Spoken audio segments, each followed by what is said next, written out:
ಮಥುರೆಯ ಯಾದವ ವಂಶದ ರಾಜ ಕಂಸನು ತನ್ನ ತಂಗಿ ದೇವಕಿಯನ್ನು ವಸುದೇವನಿಗೆ ವಿವಾಹ ಮಾಡಿಸಿದನು.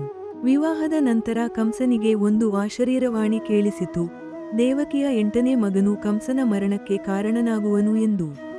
ಇದನ್ನು ಕೇಳಿದ ಕಂಸನು ಕೋಪದಿಂದ ದೇವಕಿ ಮತ್ತು ವಸುದೇವರನ್ನು ಕಾರಾಗೃಹಕ್ಕೆ ಹಾಕಿ ಅವರ ಪ್ರತಿಯೊಂದು ಮಗುವನ್ನು ಹುಟ್ಟಿದ ತಕ್ಷಣ ಕೊಲ್ಲತೊಡಗಿದನು. ದೇವಕಿ ವಸುದೇವರ 7 ಮಕ್ಕಳಲ್ಲಿ ಮೊದಲ 6 ಮಕ್ಕಳನ್ನು ಕಂಸನೇ ಕೊಂದನು. 7ನೇ ಗರ್ಭದಲ್ಲಿದ್ದ ಬಲರಾಮನನ್ನು ಯೋಗಮಾಯೆಯ ಶಕ್ತಿಯಿಂದ ವಸುದೇವನ ಮತ್ತೊಬ್ಬ ಪತ್ನಿ ರೋಹಿಣಿಯ ಗರ್ಭಕ್ಕೆ ಸುರಕ್ಷಿತವಾಗಿ ಕರೆದೊಯ್ದರು. 8ನೇ ಗರ್ಭದಲ್ಲಿ ವಿಷ್ಣುವಿನ ಅವತಾರವಾದ ಶ್ರೀಕೃಷ್ಣನು ಕೃಷ್ಣ ಪಕ್ಷದ ಅಷ್ಟಮಿಯ ಮಧ್ಯರಾತ್ರಿಯಲ್ಲಿ ಭಾದ್ರಪದ ತಿಂಗಳಿನಲ್ಲಿ ಕಾರಾಗೃಹದಲ್ಲೇ ಜನಿಸಿದನು. ಆ ಸಮಯದಲ್ಲಿ ಕಾರಾಗೃಹದ ಬಾಗಿಲುಗಳು ಸ್ವತಃ ತೆರೆದವು, ಕಾವಲುಗಾರರು ನಿದ್ರೆಗೆ ಜಾರಿದರು, ಯಮುನಾ ನದಿ ಮಾರ್ಗ ಬಿಟ್ಟಿತು.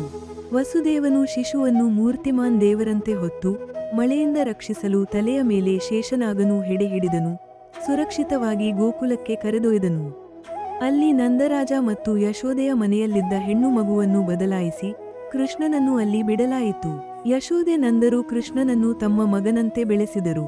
ಹೀಗೆ ಕೃಷ್ಣನು ಬಾಲ್ಯದಲ್ಲಿ ಅನೇಕ ಲೀಲೆಗಳನ್ನು ಮಾಡಿದನು.